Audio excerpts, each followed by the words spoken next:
đã bắt nghi can vụ thảm sát kinh hoàng ở Bình Dương.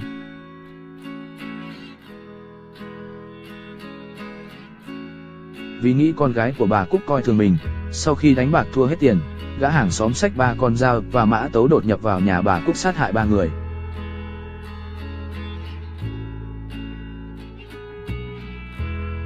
Sau 18 giờ tích cực điều tra, rạng sáng ngày 25 tháng 4 Công an tỉnh Bình Dương đã bắt giữ được nghi can.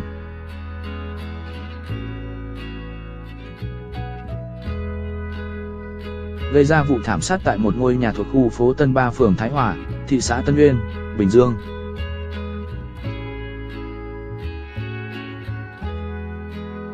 Nghi phạm bị bắt giữ là Trần Trọng Luận 34 tuổi, ngụ khu phố 5, phường Thái Hòa, thị xã Tân Uyên, Bình Dương.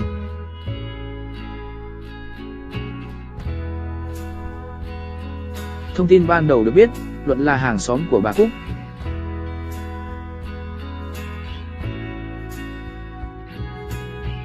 Hàng ngày, Luận thường qua nhà bà Cúc uống cà phê.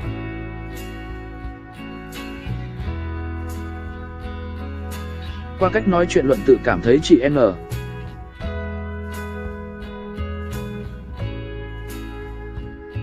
con gái bà Cúc, coi thường mình nên ôm hận.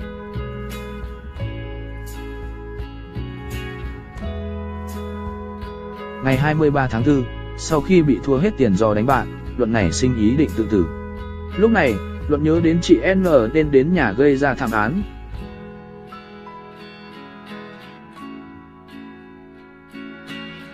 Khoảng 0 giờ ngày 24 tháng 4, Luận mang theo hung khí chuẩn bị trước gồm 3 con dao, một cây mã tấu rồi cậy mái tôn đột nhập vào nhà bà Cúc.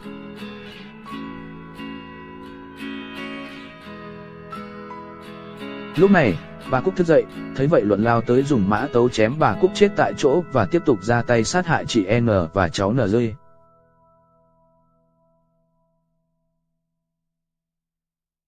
Sau khi gây án, Luận trở về nhà tắm rửa rồi đi vứt hung khí tại một bãi đất trống cách nhà khoảng 100m rồi quay về nhà uống thuốc tự tử nhưng không chết.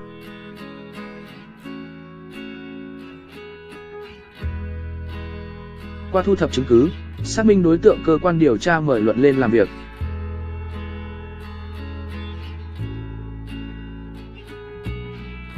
Qua làm việc, Luận đã khai nhận toàn bộ hành vi của mình.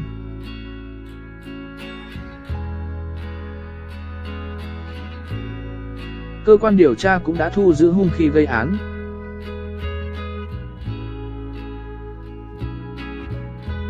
Vụ việc đang tiếp tục được điều tra làm rõ.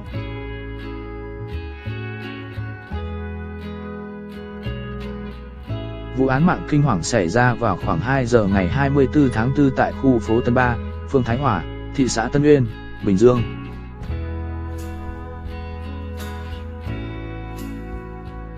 Các nạn nhân được xác định là bà Đào Thị Thu Cúc 54 tuổi, con gái ruột của bà Cúc là Trần Thị Quỳnh N,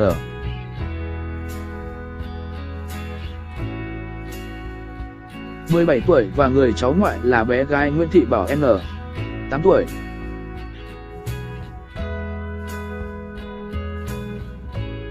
Theo thông tin từ phía cơ quan công an, khoảng gần 7 giờ khi Trần Thị Minh Phương đi làm về thì qua nhà bà ngoại bà Cúc đón con gái thì thấy cửa nhà bị khóa ngoài.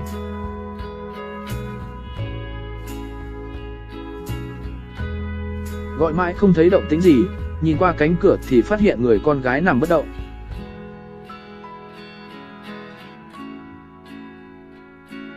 Chị hoảng hồn kêu cứu, chạy qua nhờ người thân và hàng xóm phá cửa bên hông nhà để vào xem thì phát hiện 3 người đã chết.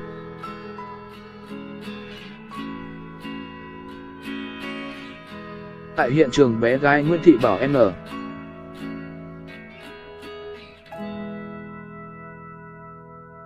được phát hiện nằm sấp ngay giữa nhà dưới. Bà Cúc nằm trên giường trong phòng ngủ, mặt bị phủ bởi một tấm chăn, còn người con gái của bà Cúc là Trần Thị Quỳnh N